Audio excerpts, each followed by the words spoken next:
No, for real. Like, I really want to know the answers. Hey guys, welcome to Entrepreneurs. My name is Ellie, and we are back again at Live Hip Hop Daily Studios each and every Thursday at 7 with the crew Creative Visions. Woohoo! And today we are here with Prophet, the producer, like the producer. This man has songs that have premiered in space, okay? Like we're talking out of this world, next level, never heard of this, seen this before. And so I'm so happy to have you here. Thank you for coming. Thank you so much. I literally texted him yesterday and was like, hey, you coming to the studio? And he was like, yes. So I appreciate that. Appreciate the time. Give me 2 seconds. I'm going to talk to the Bossies and then we'll get into our interview. So, hey, Bossies, it's the end of the year. What's up? How have you guys been? This has been a long time. Okay. This is my first year as a full-blown entrepreneur, and let me tell you, I've been through every emotion that I've ever had in my entire life. But I'm also super grateful for you guys. On my own channel, I had 28,000 views, okay? That's crazy. Do you know how many views I had last year? 200. Okay, 200, period. And that was with like 100 different pieces of content that I put together. So this was huge. So I really want to thank you guys. I'm throwing a end of the year party at Fam Fam. We're doing karaoke on December 31st. So if y'all want to come and chill and have a really good time, hit me up, DMs. The link is in my bio. Y'all know what it is. Come hang out with me. And then I also wanted to tell you guys that this is the last live Thursday, okay? Until next month, we're changing the set. We're doing this whole new thing. So I want you guys to go ahead and follow at entrepreneur.ish.podcast right now so that you guys can watch the transition. I am all about showing you guys how it looks from start to finish, and I want you guys to really see what we have going on. And so I don't know. I thank you guys. Thank you to Creative Visions and Live Hip Hop Daily. Like, I love you guys. I would not be sitting here without you guys. Oh. I'm not going to cry. We're not going to do this today. I'm going to cry after we get off the camera, okay? But no, like for real, this is dream come true. So we're going to finish my dream. We're going to start the episode. So, hi, how are you? Peace. Yeah. Amazing. So first, let's just start off because I want everybody to know what you have done this year. It's the 50th anniversary of hip hop, and you have made a milestone with Lazarus, and you guys have premiered a song on a space station with NASA. How the fuck? Like, that is really the question. Where does this come from? Where does this idea, like, how the fuck does this happen? Because this is huge. This is huge. And me being, like, a sci-fi kid and really, like, you know, kind of being, like, an alt-black girl, this is cool. Like, this is something I never really thought that both of my loves would come together, science and hip-hop. So how did this happen? So it's interesting that it happened this year because it actually started last year. Really? Grammys was in Vegas. Mm-hmm. Lazarus lives and works in Vegas as a doctor. He's a real medical doctor. Wow. As well as a hip hop artist. Wow. Wu-Tang affiliate and all of that. So I'm in Vegas for the Grammys. Because I won 2 Grammys last year. Let him know. I was like, no, we're telling stories so that y'all can get to know this man. He's very accomplished. Like, you're going to find that out as we keep going. So I was in Vegas, and then the day after the Grammys, Lazarus called me like, hey man, let's go to the studio, you know what I'm saying? Mm-hmm. And he was like, I got something I got to talk to you about. I was like, okay, what's up? So he gets there, and he's like, man, NASA reached out to me to do this song for this space mission that they have to like cure diabetes, and they need a certain frequency of a song to play at the time that the astronaut is working on something, right? So I was like, man, I actually think I got the right track. Really? You already had it? It's like in the back pocket? So, I did this track like 2 months before that at my studio at the time I was living in Detroit. Detroit just special. There's something about the, you know what I'm saying? I've never been. Like the spirit as far as musicians go. I'm originally from Chicago. Okay. But the spirit of that Midwestern spirit with like musicianship and all of that, something there. Like Dilla would come home to Detroit, because I'm connected to Dilla too. And he would come home to Detroit to produce a lot, and then go back to LA. You know, so it's something, you know what I'm saying, in the city, air. it's a vibe. It really is. There's still a ton of talent in Detroit. Like, but I'm in Detroit. I make this track. I don't know like why I'm making this certain track. It's just, okay, you're just feeling it. I'm just feeling it. It's like very celestial sounding. But I mixed the hip hop with it. You know, the feeling of hip hop, the drums of hip hop. You know, you heard it. Yeah, so it's beautiful. Right. So I appreciate that. Yo, it's beautiful. I wish we could play music, YouTube and copyrights and stuff like that, but no, it's absolutely beautiful. It's catchy, and also it's something that I would play for my kid if they had like a science project, so they can understand how we get people outside of our atmosphere. And then for him to really kind of talk about, y'all are looking up and I'm looking down, like that was a crazy moment, because I was like, how many of us feel like that sometimes? Like when we're really in our highest selves, in our highest moment, we'd be like, I'm looking down at all of this, and it just is. Right. And I just gotta be a part of this thing that just is. Right. So I loved it. So y'all listen to Pale Blue Dot. I had to find it on YouTube, and you can let us know where else it'll be. But so it's on all platforms. It's everywhere. It's everywhere. Okay. 2.2 million views, by the way. Lots of talent. Right. So I play him the track, right? He's like listening for a second, and he's like, "Yo, this is it." And he calls NASA right from the studio. Wow. And he sends it to one engineer in NASA, and then they get on this like a Zoom call with like 36 engineers. They analyzing it, the frequency of it, and all of that. Wow. And they all in agreement, like, yeah, this is the track. This is the one. So what? I was like, wow, okay. And you just had this 2 months before, and then all of a sudden it's just automatically approved? Right. Wow. And so he starts working on the lyrics, and he's like calling me in the middle of the night different times all the time, like, what you think of this? What you think of that? Like, because he's like super intentional with the lyrics. I like that. You know what I'm saying? But you're an intentional person too, so I feel like that kind of goes together. Right. But it was like, when he finally got all the lyrics perfect, he was like, yo, this, I was like, that's it. Like, it's perfect. Don't touch it. You know what I'm saying? Wow. And then he laid it. We got it mixed, mastered.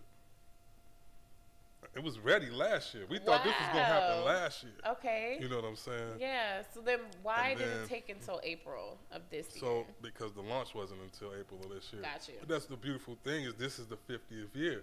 So it was supposed to happen this year. You know what I'm saying? Okay. Like, that's the way to bring in the 50th year, I think, to me, is to do something monumental in hip-hop. So what I've noticed from doing my research, you do a lot of things that are very intentional. Like, you produced for Tony Jones. You guys saw her.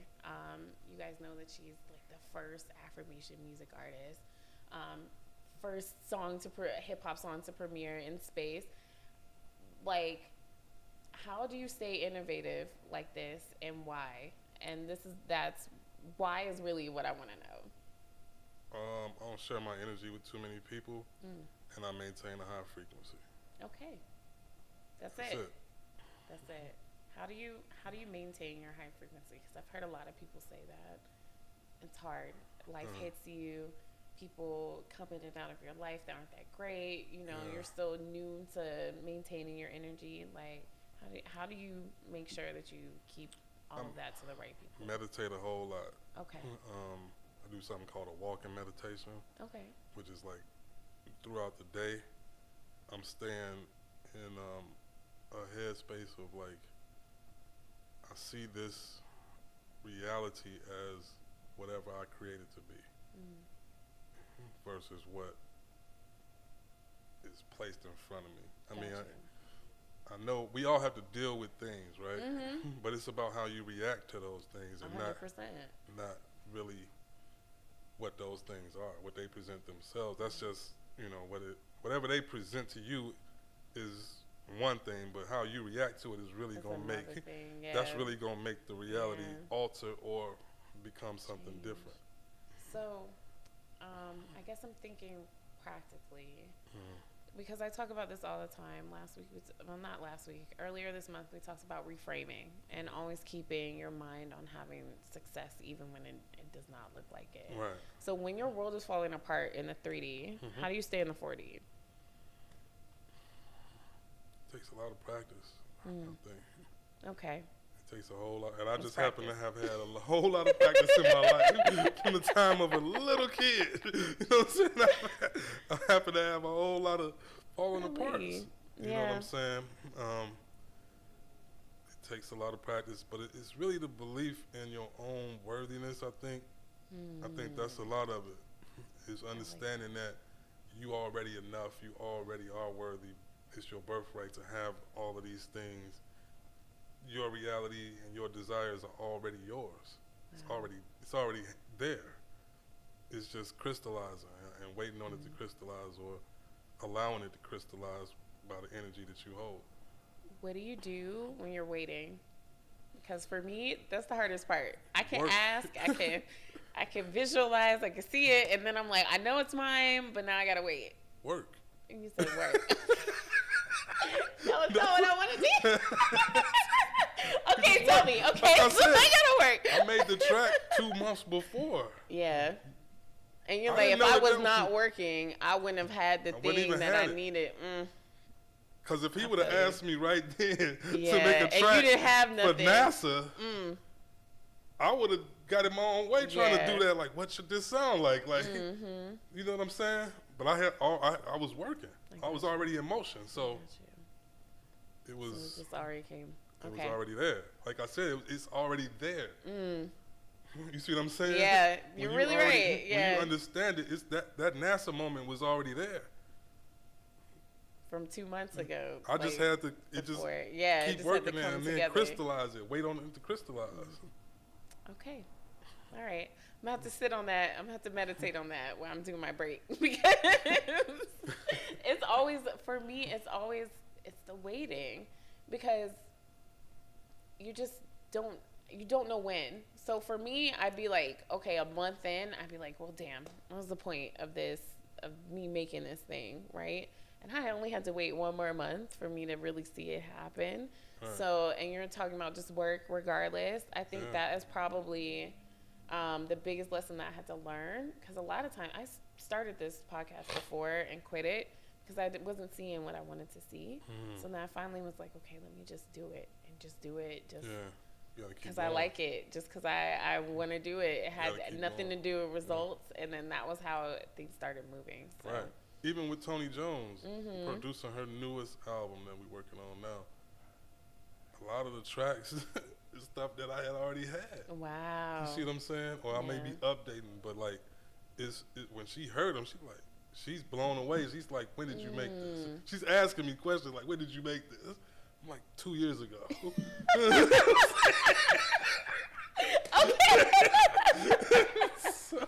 So it really is just keep working. Like, Yeah. honestly, everything that you're doing will have a purpose at some time. You just won't know a time. Yeah. Okay. That's actually more comforting than I thought it would be, because I think sometimes we always think, oh, what's the point in doing this, right? But you're saying the point is eventually there'll be a point. Like, eventually you'll see why you all of a sudden woke up out your sleep and was like, I got to do Yeah. this. Some So, things that I did, some rules that I followed too. okay. A book called The Creation Frequency by Mike Murphy. I think everybody should read that. Write it Follow down. those rules. You know what I'm saying? It's certain intentional rules that the universe has to respond to that I think people can't discount. You know what I'm Do saying? you feel like you can kind of game the universe? Because I've heard a lot of people like really have been following this thing where they're trying to get something from the universe, so they act a certain way every time, and then they're starting to realize that doesn't work. So do you feel like you can game it, or do you feel like if you stick and do this path, it'll work every time? It doesn't matter if you're. I feel like if you stick, it's gonna work every time. Got you. I don't think it's a failing thing. Mm. I really don't. Okay. I've seen it happen too often Okay. with too many people. That's in my immediate circle. You know what I'm saying? it's about maintaining your frequency. Got you. And then I like what you said. You said you're seeing it in your circle. So you're like, it's not even just me. I'm watching other people use this tactics and things like that. My mentor, Malik Youssef, he taught me a lot of this. So this is where I wanted to start, because you've accomplished so much, and we only have an hour. So I don't even know if we can get to everything that you accomplished. But I do want to know, how do you become the person that you're sitting here today? From, like, when was the first thing that sparked your idea, I'm going to be a producer, to now having artists, premiering with NASA, and all this stuff? I mean, I started fiddling around with keys when I was 12. Fell in love with hip hop, and then What's the song that was like, this is it? LL Cool J, Round the Way Girl. I was just talking to my mom about that today. That joint. I went to a, when I was younger, I think I was like 20 something. I went to a corporate event or something like that. And my boss is black. That's the first time I had a black boss, and I was in a tech company. So this is huge for me. I was like, there's a black girl. It's not just me, right? And we went to dinner, and she started rapping this song, and I told her I didn't know it. She stopped everything. She rapped me the whole entire song, word for word. And then she was like, go learn some history about yourself. So for you to say that's the song, y'all got to learn this song. So if y'all are 20 years old and y'all never heard Round the Way Girl, go look it up and go learn every single word, because obviously this is the start of your hip-hop journey. That's right. I recorded it on, like, because back then we had to record it on, like, the Maxell tapes. You don't even know what that is. The cassette tape.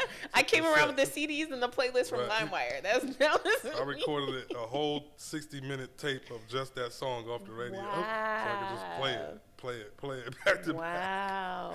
Yeah. And so from there, I just started writing rhymes, and then messing with keys and playing around. Self-taught musician, wow. You know what I'm saying? And then it just evolved over time. Kept working with different artists that was, unknown artists just locally in Detroit and Chicago. Is that how you met Kanye? Because, like, no, how did that happen? I met Kanye through Malik Youssef. Okay. So Malik Youssef and my big cousin, are very good friends. Okay. You know what I'm saying? And so I used to beg my cousin, like, yo, man, you gotta introduce me. Please, to we're in the Malik. same industry. So I was sending Malik beats for years. I mean, years. Wow. Never got a response, like 4 years. Wow. And then out of nowhere, Malik is like, I'm coming to Detroit. Pick me up from the airport. Wow. So I'm like, cool, it's 2017. Wow. The 444 album is out. Jay-Z on tour. Malik's on tour with him. Pick him up from the airport. We go straight to Little Caesars Arena in Detroit. Jay-Z's there. Vic Mensa. You know what I'm saying? What? Malik is like performing on stage with Vic Mensa, the opening act for Jay-Z, and all that. And from that point on, that night, after he get off the stage, we go back to the studio at my house. And he's like he got so much energy, he ready to work. He's like, let's work. I'm like, what? Did we just work? I just saw you work. And from that point on, boom. Wow. And that's how I ended up. Y'all slide in these DMs. Do it for 4 years. Do it till work. Yeah. So was that, for that moment, because I feel like that was a pivotal moment for you, right? How did you maintain your energy after that? Because I know a lot of times some people have big moments and then they flip because it's like, it's so big, I can't. How did you keep it? That definitely happened. Okay, cool. Let's talk about it. A whole lot of crazy things that happened after that. Yeah. And I mean, part of it was the woman in my life. You know, she helped me learn a lot about myself. Wow. She forced me to. Yeah. I think that's important. A good partner will. They'll make you go, ooh, I gotta check myself. Yeah. if we gonna keep this going, I gotta do better. Right. She didn't, she wasn't standing for all the old bullshit. Stuff. Yeah, that she used to do. Yeah. She was like, I'm not over here. Nah. Right. So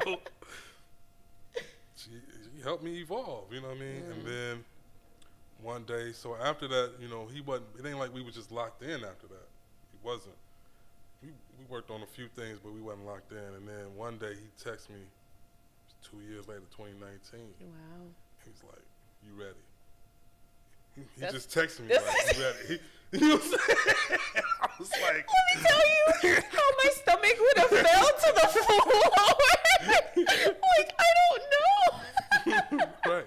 What do you mean? He was like, "You ready?" He's like, "I'm coming to Detroit for 30 days, and you know what I'm saying, we're gonna work on production. We're gonna work on a documentary. We're gonna work on a few things." And I was like, "Bet." He came to Detroit and like, man, elevated my production to a whole different level. Like, what you learned? What was the first thing you learned? I don't want to share too much of this. No, you can't share all your secrets, but right. something that you would love to tell people. Just the biggest thing I think I learned was that like the instrument that there are you are the instrument. Okay. So go to the beat of your own heart. Move how you feel like. Yeah. I got you. It's all just sounds. It's no notes. Wow. And that so was the biggest thing I learned. Wow. So everybody in the studios, and when like you have this song that's taking over wrestling history, like it's the biggest song out there right now. Yeah. How do you know when you've made a hit? How do you know when it's like, this is gonna go off? This is for NASA. This is the biggest thing in wrestling. When do you know? You don't. You don't wow. know that. Okay. Anybody that said they know, I mean, you feel good about it. You know what I'm saying? Okay. But you don't know. I don't think anybody knows for sure. Like, oh, this is a hit. Oh, you're just working. Wow. You know what I'm saying? You're just working. Okay. Hard. Because the record with Swerve, The Big Pressure, that song was originally something I did for Rihanna. Wow. Okay. And then you're like, pivot. Got it. Flash Garments, the artist, shout out to Flash. I was in LA working with Kanye on Donda 2 at the time. Wow. And Flash was like, man, I got this wrestler. He need a track, bro. He need an intro. I was at the time, I had a studio, and my man Crunkadelic, shout out to Crunkadelic. He was like, yo, you can have this studio in LA. Crunk just gave me a studio. What? So, studio. What? And it was fire. We gotta elevate our group, Bossy. Let's elevate the group. So, he like, man. So Swerve came through, and he was like, describing to me like what he wanted it to feel like, because all this music is just feelings, you know what I'm saying? So I was like, once again, now here we go again. I think I got something. You're like, I've been working. Listen to this. I've been working. You know what I'm saying? I like that. Okay, stay prepared. Like, anybody can ask you any question. You got something in your back pocket. I like that. I like that. I played it, and he was like, he was cool. He was still unsure about it, but Flash, he was like, this it, like, right here. I love this. And so, boom, again, same thing. Like, and it's just like we just recorded it and put it out. Recorded it. And I put it out, gave it to him.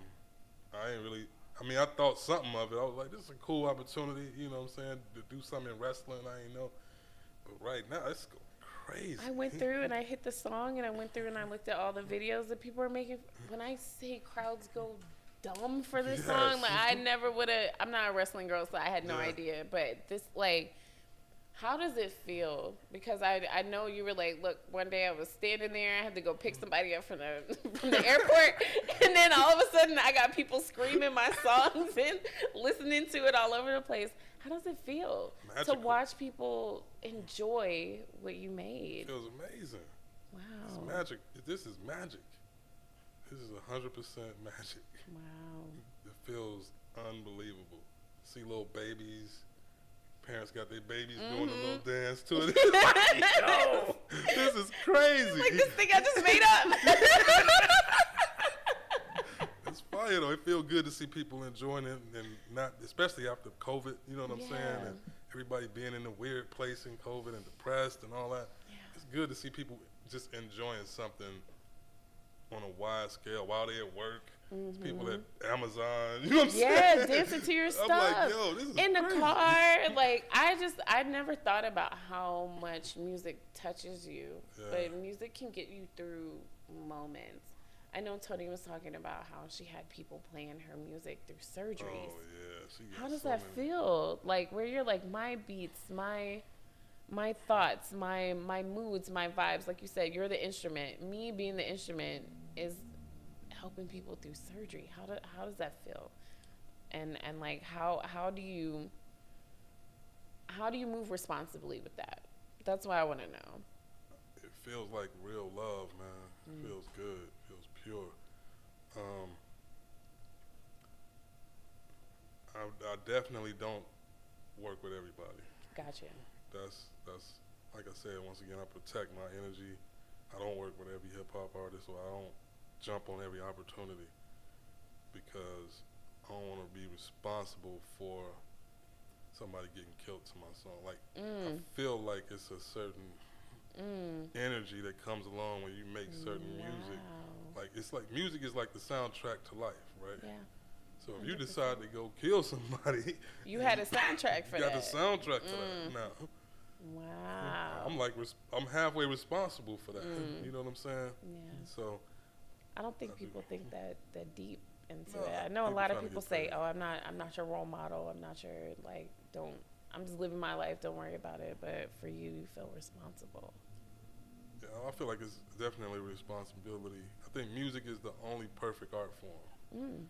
Explain that. So, like, if you're painting a picture, somebody can not like the picture and all that, but music is mathematically perfect.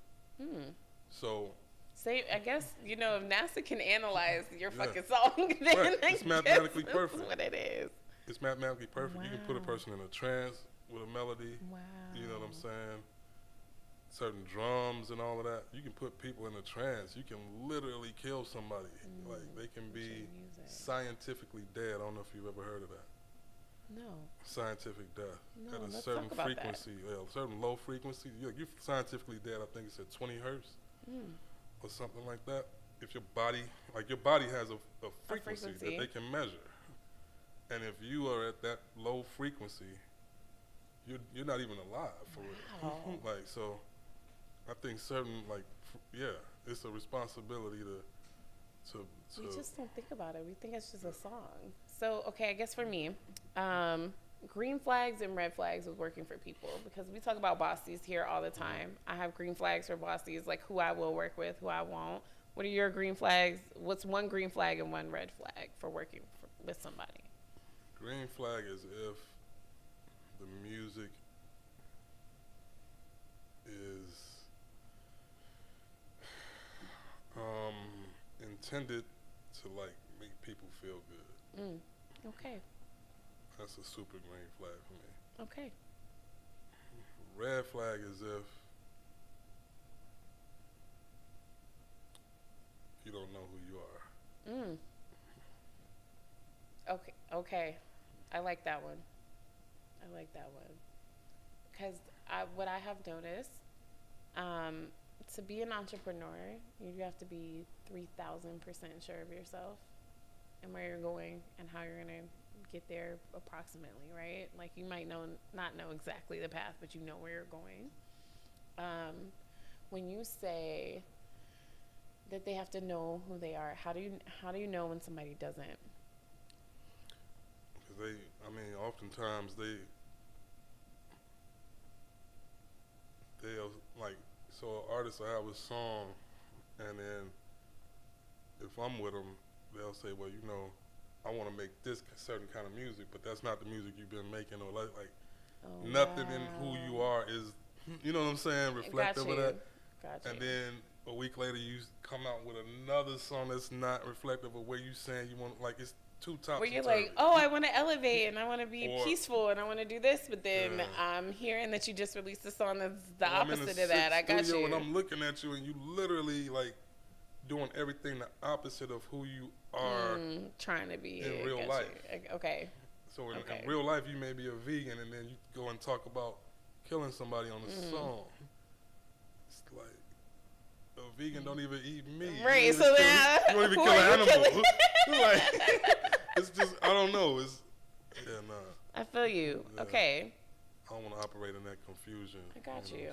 Yeah, confusion is not. It's something I have learned to stay away from. People who say, "Oh, I'm not sure," I've been like, "Okay, you're not sure." I really take it at that, and I do not push it anymore, because I've noticed if you try to push somebody to be something that they're not ready to be at, it's disastrous for you. Right. I don't know why, but it'll push back on the person who wanted it for that person. Like, if you want more for a person than they want themselves, you end up being hurt. And I don't know why that happens. Has that happened to you before, or do you happen to know why? I definitely don't know. No? Because I was like, I'm such a helpful spirit. So I'd be seeing like the potential in people, and I'm like, you could be so big. Why don't you do this? Here's some things that you could do. And they go, But the thing about that is that's the potential that you see. Okay. Right? Yeah. But it's not necessarily real. Okay. You see what I'm saying? Yeah. Like, it's not real. It's just something I made something up that in you my head. made up. That you like, this person could be like Aretha Franklin. But they may not. Yeah. Really they can sing, but maybe they only can sing in the shower and for real, and that's it. If they don't see it for themselves, then that's it. That's really what it is. It's like, I don't know. I just I always do that, and I think in doing so, when I decided, hey, I'm going to help people, right, become entrepreneurs, I realized some people aren't even ready for that. They might say that they are, but when you're watching them, they're like, you cannot lead a company right now. I cannot imagine you leading a lot of work right now. It takes a lot of my goodness. Constant Can we talk about studying. That? This is my first year, and you've been doing this for a long time. What are some things that you've learned being an entrepreneur in your space?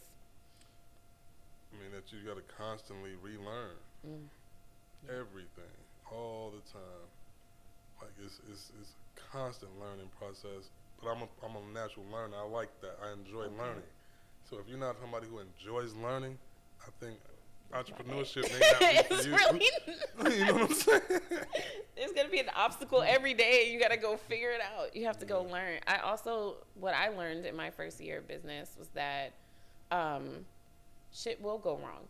Even if you plan it 100% down, it's still going to fuck up, so that you always have to be able to think on your feet and relax in thinking on your feet and not get crazy in the fact that you have to think on your feet now. I think that took me a really long time to learn. But you got it.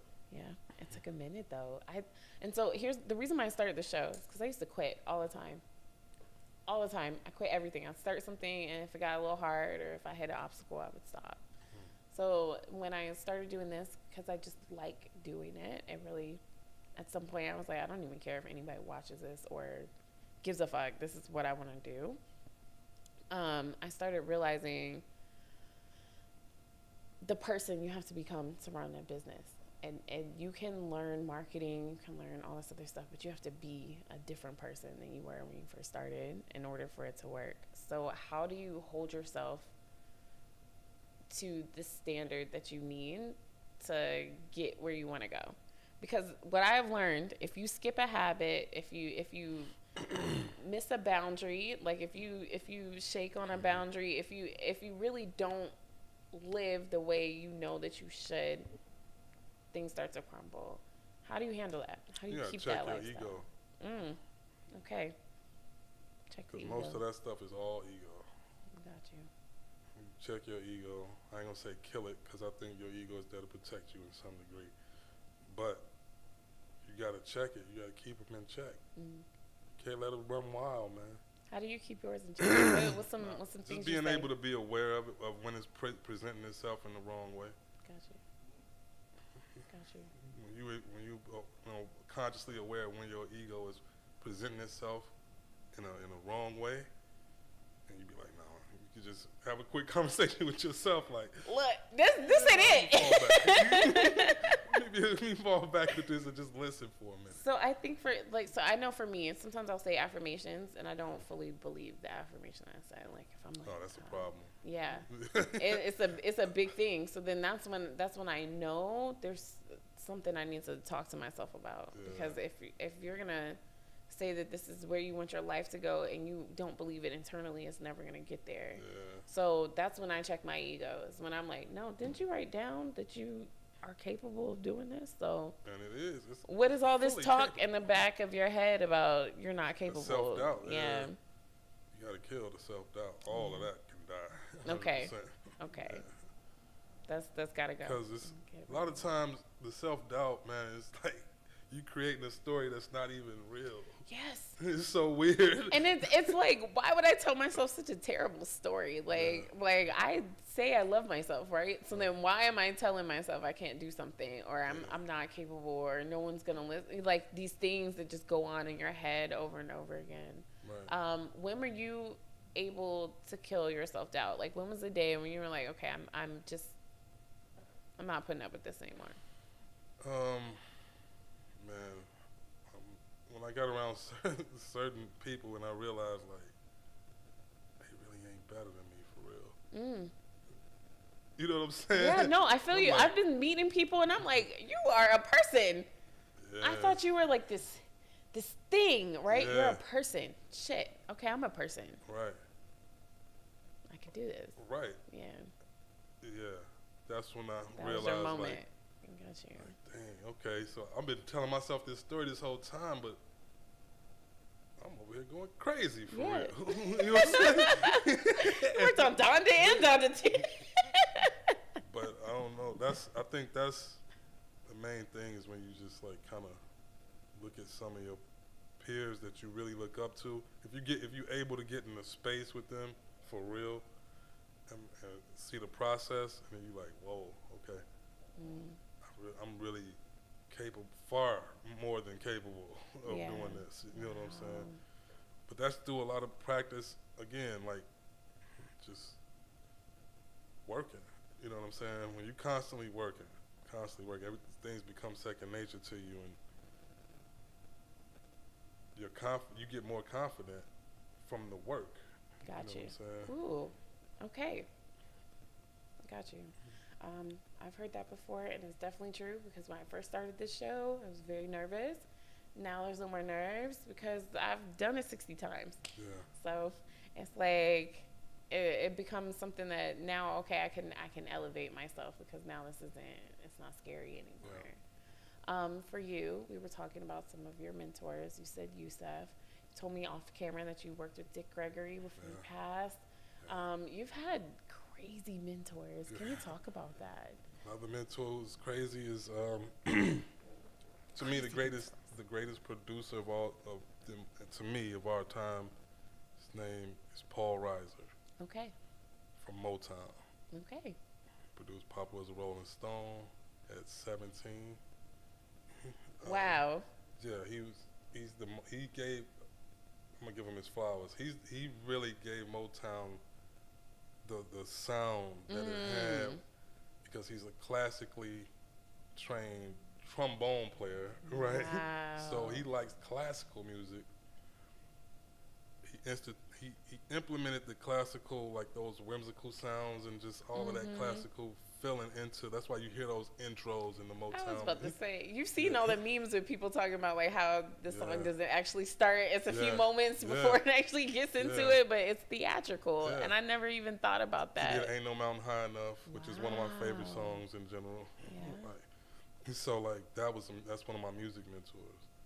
So what's something you learned from him where you were like, wow? He's a purist in music.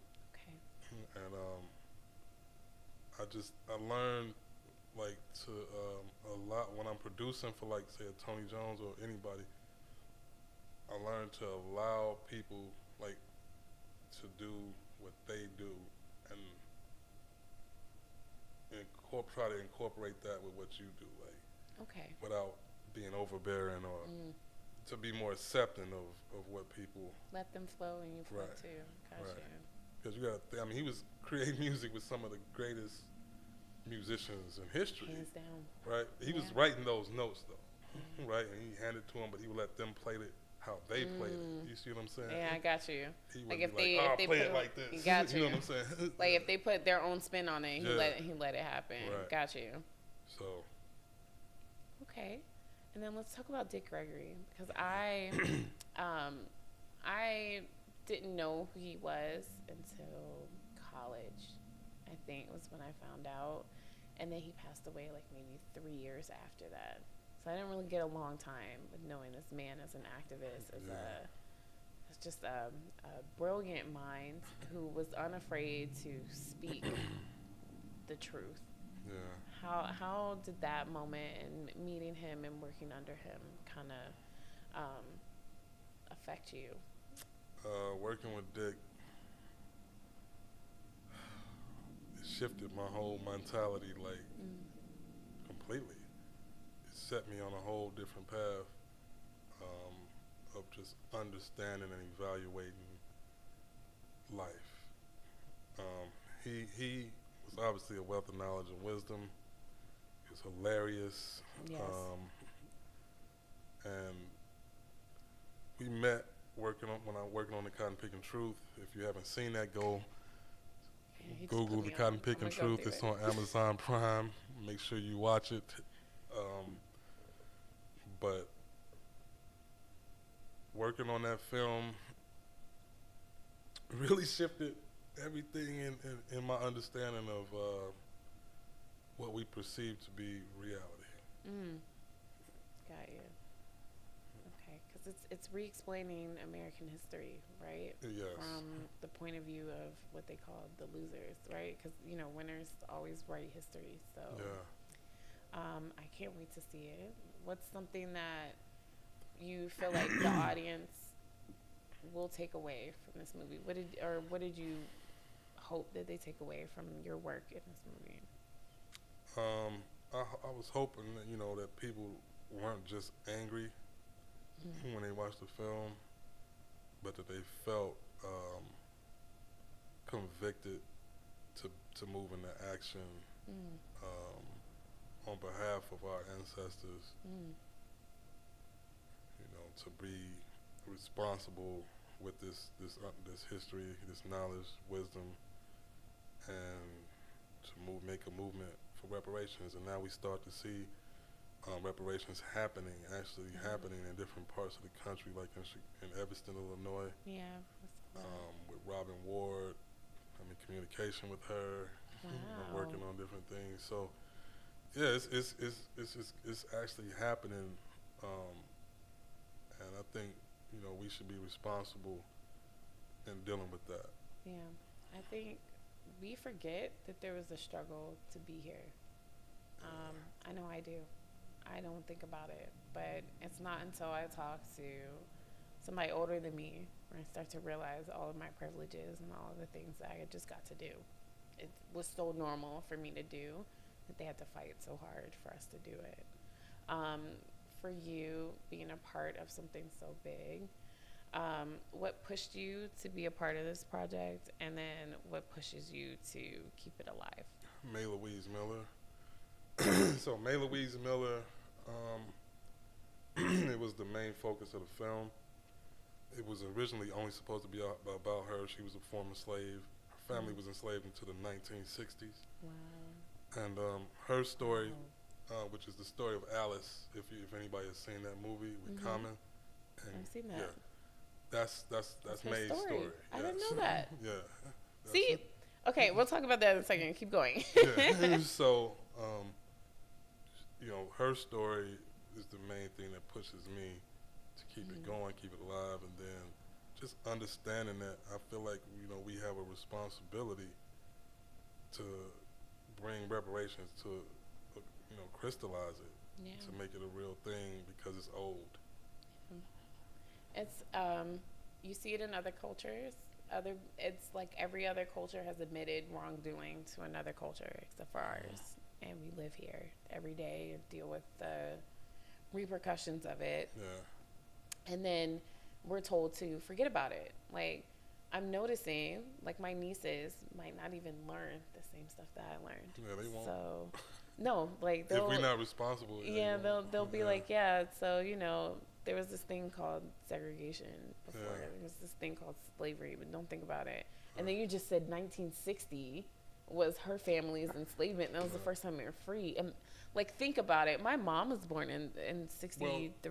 Well, the thing about the film is it kind of Crazy. dispels all of the arguments that, say, Republicans or different people have had that said it was so long ago, because we found people still on the plantation. So the other half of the film is called Still on the Plantation. It's the cotton picking truth, still on the plantation. Wow. We found people still on plantations in Mississippi, Wow. in Webb, Mississippi, and Marks, Mississippi. And as a result of the film, it wasn't until 2013 that the state of Mississippi actually ratified the 13th Amendment. So, Wow. You were. Here's the thing that I also wanted to ask you, and I said I was going to ask you this before we had to go. You've been a part of a lot of history. yeah. People still don't know. I know everything about Sexy Red and Krishan Brock and her boyfriend, right? But I don't know anything about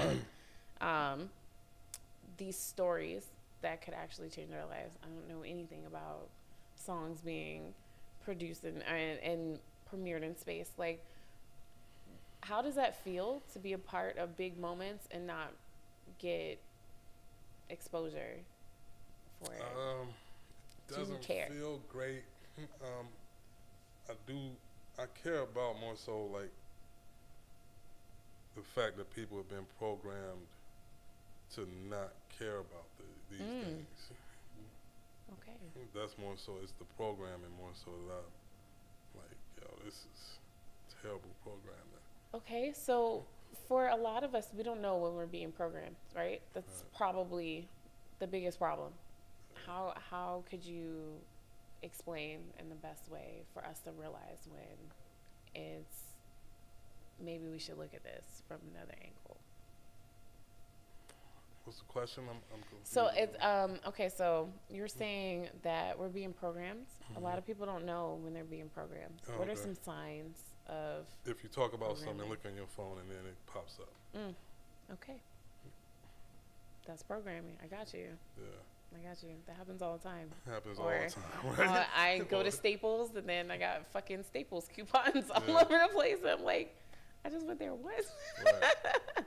Or if you have a conversation about anything and then you start to see advertisements for things similar to those things, the phone is listening, the TV is watching. Like, these are real things. It's not like conspiracy.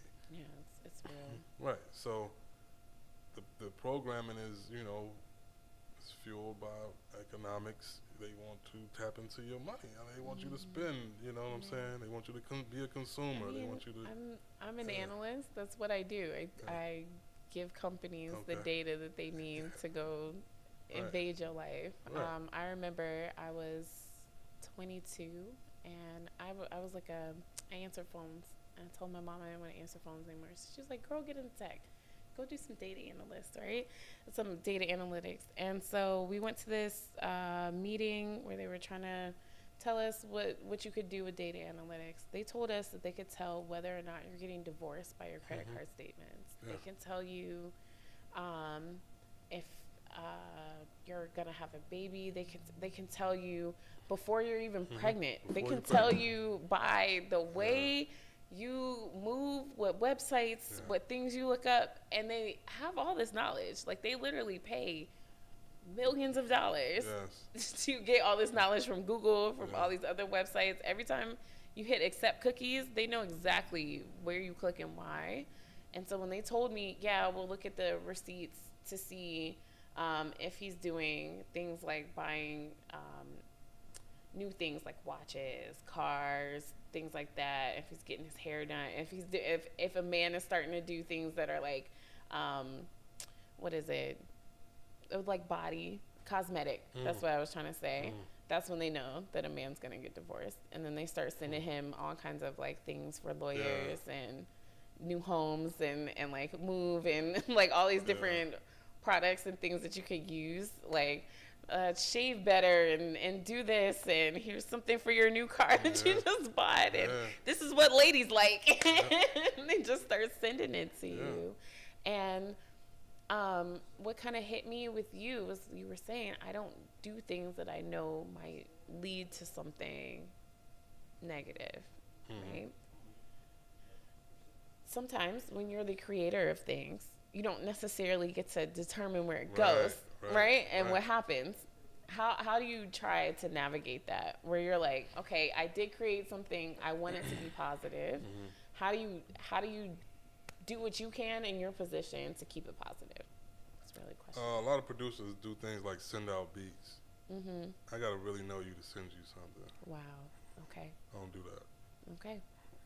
We can go to the studio together, talk, get a feel for each other. Let me see what you're feeling like, see what your energy's like. You know what I'm saying? Other than that, I don't know. You can come to the Black Garden Studio. Yeah, I was about to say, let's talk about the studio. I love a guest who knows how to promo because it makes my job easier. So let's talk about where they can find you if they if they want to be a part of this. Because I actually know an artist that is intentionally trying to shift the consciousness of people. It's happening. And I think it's a lot more artists that are like, look, I'm not trying to do that music. I'm trying to do my music, right? So how does somebody who's trying to live outside of the mainstream come find you and audition or whatever it is that they got to do to get your Connect attention? with me on IG. Probably that's the best way. Okay. At Profit the Producer. It's PROFIT. The producer, all spelled normally. Or go to blackgardenstudio.com. It's one of the only true Atmos studios, which is 3-dimensional sound. Wow. In Atlanta, and we just built it. It's beautiful, and it's in the heart of the city. So I was like, I've seen the pictures. Yeah. Tony Jones just did the whole affirmations, New Blue Sun affirmations. Is her album done? Are you guys still working on it? So she redid Andre 3000's album. Okay. New Blue Sun affirmations. Check that out. It's beautiful. Okay. She did that in that studio. Though. Wow. We did it. We just went 10 hours. She just went straight through. Because she said that when she heard his album, it touched her in such a way the lyrics just flew up, just poured out. Wow. So, yeah.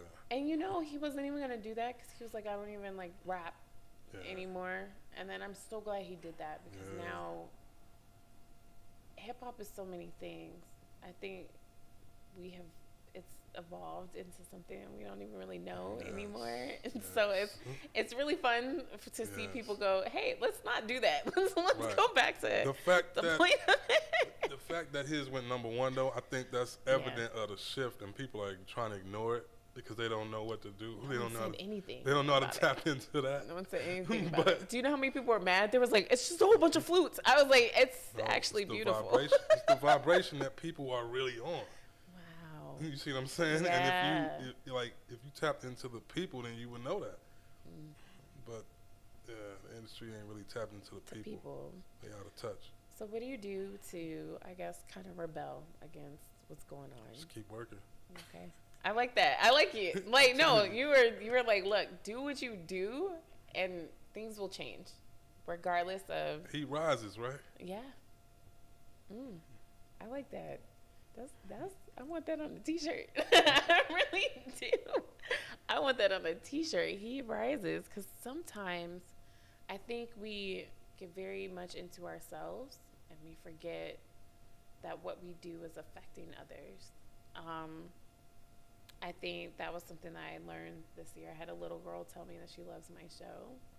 When you have a little girl tell you she loves your show, it kind of changes how you think about how you want to do your show. Yeah. Can't be crazy no more. You can't be ratchet, because then you're like, wait a minute, somebody's gonna watch this and want to emulate this and be like me. How, I know you say you protect your energy, but like, what advice would you give to somebody who is starting to feel their influence? Figure out who you are. Okay. And if you don't know who you are, ask yourself who you're not. Okay. Ask yourself, am I this person? Yes I'm or not no. this person, like, I got you. and then you'll know who you are. And that's the most important thing in life, I think, is to know who you are, and then be that. And be that. Okay. It's because of social media. I think a lot of people are afraid of that. But I've also seen that go so well for the people who actually truly are themselves. People really, really tap into that because it's something that they could never do or never thought of themselves doing. So I really appreciate that advice. Last thing, because we talked about almost. No, we hit all the lists. Okay, so I did pretty well. You did a Okay, great job. there we go. You did a great job. Thank you so much. So I talk about Bosties. Bosties is Boss Besties. Okay. There would be no show if it was not for them. I mean, like, for real. Who are your people that keep you going, and what do you do for them? People that keep me going. It's my girl. My stepkids. Mm-hmm. That's really it. That's it. Oh my gosh, I love that. No, I love that because, okay, there's this narrative that none of us need anybody, right? Like, there's just this narrative. I'm single. I'm going to be single forever. That's fine. Everything's okay. And I feel like people are like that when they're hurt. And then I love to watch people, like, actually be in love and supported because that's what they say is, like, the biggest thing about them. What for you was, like, green flag, love this lady, want her to be in my life? Accountability. Mm. You know what I'm saying? Okay. She's able to be accountable and to hold me accountable. I was about to say she got you straight. So I like that. Okay. And honesty, you know, being honest with each other.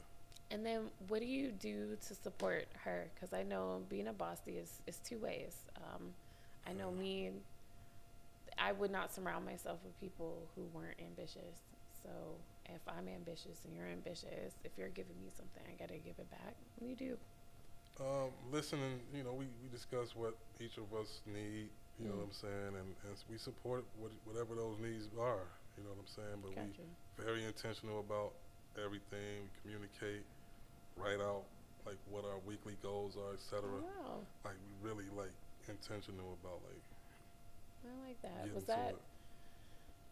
something that you guys just came up with one day? Like, hey, let's just sit down and do this weekly thing? Because I think a lot of people want to do stuff like that, but they feel like, oh, I'm going to ask my spouse to have a corporate meeting with me. Like, I'm doing too much. Yeah, Like, she was like, look, we growing apart. Okay, she was like, look, come back. What we gonna do? I like that. Be honest, y'all. Do not be afraid to tell people, work. look, we need a weekly meeting, okay? Being in a relationship is work, man. Yeah, especially work. when you're ambitious because, Yeah. like you said, you're working because you know that you need to work in order to And I need space. get places. Like, I'm yeah. very hard to be with. I'm not easy to be with at all. Like, I know You that. said that out loud. I know We can that start for a admitting that fact. too. I need a lot of space. Like, yeah. I feel you. So For you to stay in your Right. wavelength, to stay on, Right. stay you. I I could be feel like, you. yo, I'm going to Costa Rica tomorrow. Mm. And she got to be like, okay. Okay. And the same thing with her. You know what I'm difficult. saying? It's like, Yeah. cool. But I respect that. And I was about to say the cancer in me. That cool would have been with one of them evil smile emojis. That cool would have been a real silent That ain't love, though. smile thing. Love, That's love true. is freedom. That's true. And see, I was saying that. What I learned is that every time I did anything like that, anytime I was ever like, oh, don't go there, or like felt too possessive, I was doing myself a disservice. Because now I Yeah. got to take care of this person, right? This person had their way of dealing with themselves. And now I done disrupted that. And now I got to deal with them. Yeah. Now I got to be that thing for them to help move. So then I realized, don't do that. Let them get over their own shit in the way that they get over their stuff. And then you Right. just be there to support and help. Yeah. And that's all that they're going to expect from you. And that's all that you expect from them. And then everything's happy. It's got to be that way. Like, real love is freedom. Thank you. Thanks for saying that. I think, like I said, because if it feels like everybody can have a podcast, everybody can have an opinion, everybody can have a moment. There's so much tension between everyone. Yeah. Like literally everyone. You can go to any podcast today, and they're screaming at the top of their lungs, "This is the worst type of person to talk to or be with," or right. you know. And you're just not allowing people to be people. Themselves. You know, you're not allowing people to evolve and make mistakes. You know what I'm saying? Yeah. What is a mistake? Are there any mistakes for real? Like, it's just. I think people should have boundaries, and then that's it. That's all you can do. You set your own boundaries. Right. You tell that person you have boundaries, right. and you let them know if you cross these are the consequences. That's all you can do in your life. You cannot control shit else, but letting people know this is who I am and where I am and what I'll put up with. Right. So. And if you can both be honest with that, and it can be beautiful if you can both be honest. So another one of my friends, her name is Too Dope. She's been on the show quite a few times. She was talking about how when she makes a song, it's like a form of love. They're creating like a child. They're creating something together. So it's a very intimate process. How do you stay professional in these intimate moments with these people and things like that? Because I know a lot of people cannot separate work from desire or whatever it is. Mm-hmm. How do you stay in this headspace of we are here to make music, not? Because every time I have not been professional, I lost a bunch of money. It's just I don't want to lose no more bread. I'm cool. Okay. I like that. I like that. You're like, no for real though? You lose money being a professional. It's not going to work, man. It's just not going to work. I love that. You got to stay professional. If you stay professional, then you don't have to worry about emotions and irrational things happening. So, okay, I like that because I saw this girl tweet, and it went completely viral, and it was, stop making business meetings dates. Like, and this was something that I know a lot of women go through. I want to know from a male's perspective, how do you make a woman comfortable to know that like she can be safe with you and it's not all the shit going on behind it? Because I think, especially in the music industry, I know a lot of women want to get into it. When they do, all the producers are trying to do stuff with them, or everybody in the room is like, there's all these expectations outside of what they came there to do. Right. How do you make them feel comfortable? Like, hey, I'm literally here to create. Something I'm not really trying to. Women do tell me they feel comfortable like that. Mm-hmm. I'm not as. Maybe it's because I'm not trying to. I'm really not trying to do that. Okay. You know I'm saying no. Let the guys know. let them know. It's just that I'm really not. I'm not on that for real. You know what I'm saying? So I think it's naturally gonna happen if you really ain't about that. Yeah. You know what I'm saying? Why wouldn't you feel comfortable if I'm really not? Yeah. If I'm not slaying little slick shit here, or you know what I'm saying? Yeah. Then you wouldn't have a reason to not be comfortable. So. Okay, I like that. I think it's just this happens. Especially a lot of people move to Atlanta to get on, right? Either in movies, music, whatever it is. And these things happen during these moments that look like opportunities that aren't actually opportunities. And so that's why I asked, because I know so many girls who have been like, well, I went for an audition, but I didn't really like how that audition went. Or I know for me, people who ask me to do podcasts in their home, it's a red flag for me. Because I'm like, I just can't. I can't. Right. I don't know you. Right. Yeah. I don't want to be in this spot by myself. Like, also, I always think about it. I'm like, y'all, if I was on like a true crime podcast, what do I say for myself? Like, why was I at this house? Right. You gotta answer that question. Right, exactly. So sometimes like, it's yeah, I went to his house for an opportunity. Right, and they're gonna be like, "Girl, don't you have one of those where you had to go?" Man, yes. So no, that's why I always I try to let people know. Look, here's green flags. Like, look for people who are really, honestly, trying to work for you. Red flags are the slick comments, the meet me in this private place, these.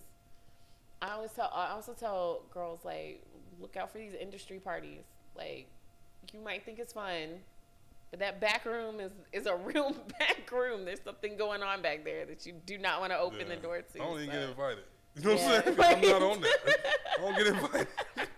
I like that. No, because that's the other thing. People feel like they have to take every opportunity. And this is my last question. How do you know what opportunities to take and which ones not to take? That's my last question. Because that's really what all those backroom things are. It's like, oh, I feel like this is an opportunity, but there's probably something that they couldn't notice. I think a lot of times it's just a gift of discernment for me at this point. It's just, you know, really being in tune with myself and knowing what the red flags are once again. Because they're always present. Yeah. They always present themselves as some form. You can choose to ignore them. Yeah. Or not, but they're going to present themselves. Yeah. I always tell, they say your stomach knows. It's just scientific. If your stomach drops, that's it. Like, if at any moment you're having a conversation, you start to feel queasy, there's a moment of, step back, go the other way, call friends, like reevaluate what you were doing there. So you can tell, like, when you have synchronicities with people and things like that, you know you're on the right track. I feel like those are like green flag signals. You know what I'm saying? But when it's like not really clicking, or if you trying and it ain't happening, or weird reasons why it's not happening, like, that don't really make sense, or like you're trying to force it, and it's like, this just ain't supposed to happen. Okay. All right. Any last words of advice for our bossies who are watching? Give them the camera. No.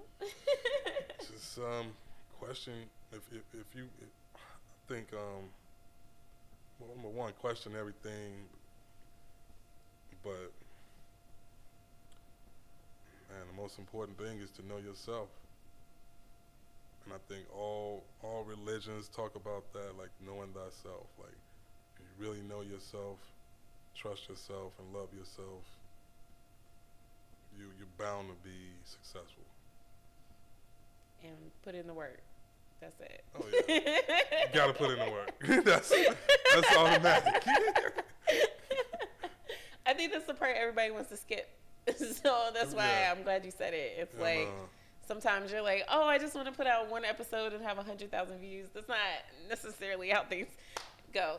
Not necessarily. It could happen though. Could, but like you said, most of the time it's probably because you've been putting in work before that first episode, or you already had this concept 2 years ago, you finally honed it, and then that's why it went off so well. It's never just, I just thought about this one day and it just came up.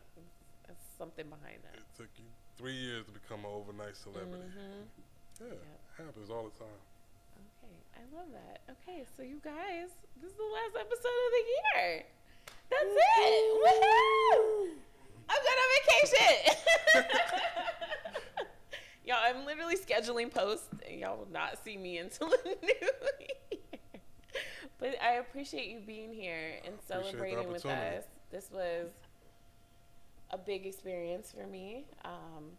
I feel like we should talk more about what positive things, and I feel like you are a positive entrepreneur, and I appreciate you for doing that, because entrepreneurship has bad names.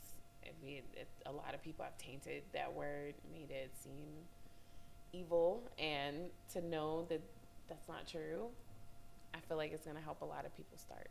So I appreciate you being here. Also, I don't think that there's like one way to be an entrepreneur either. You know what I'm saying? If you got a job, I'm not a person that like downplays you having a job. You know what I'm saying? Look, I pay my money I pay my bills how I pay my bills. I'm not a person who downplays you. If you have a job, that's great, but it's about the intention of what you're doing while you have a job. You know what I'm saying? Like, if you have intentions to be an entrepreneur, you got to maintain those intentions, you know what I mean, and invest in yourself while having that job. I I've seen people go from having a job to using that money to produce a movie. Absolutely. They're fine now. You know what I'm saying? Yeah. So I'm like you said, you do with what you have. That's really it. That's all you got. I just found that out. I was like, you have what you have, and that's all you got, and you just got to deal with it. And as soon as you let that go, you can move forward. So thank you guys for watching this episode. We will see you guys on January 4th. That's when we're coming back. I have a whole lot of surprises for you. Do not forget to order your Bossy annual planner, which is out now. There's a link in my bio. So, yeah, I did that this year. It was my last check mark of 2023. So I want to help you guys plan your year, delegate, push through 2024. So check that out, and we'll see you guys next time.